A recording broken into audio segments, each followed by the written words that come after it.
Hello বন্ধুরা, তোমাদের পয়লা বৈশাখের কেনাকাটা কমপ্লিট হয়ে গেছে।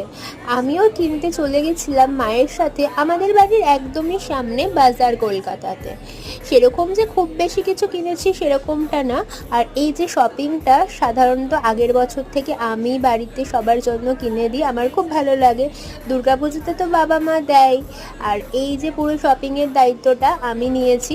আমি আমার মা, বাবা, ঠাকুমা, দিদা, হাজবেন্ড সবার জন্য অল্প অল্প করে কিছু কিছু জিনিস কিনে দিয়েছি। বাজার কলকাতা থেকে আমি শুধুমাত্র আমার বাবা আর হাজব্যান্ডের জন্য কিনে আমাদের তাঁতিপাড়ার এখানে একটা দোকানে চলে গেছিলাম। এখান থেকেই আমরা সবসময় কেনাকাটা করি মা, ঠাকুমা, দিদার শাড়ি কেনার জন্য।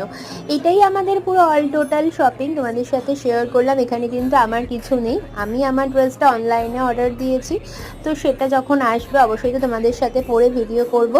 তাহলে আজকের ভিডিওটা এই অবধি, দেখা হচ্ছে নেক্সট ভিডিওতে। টাটা।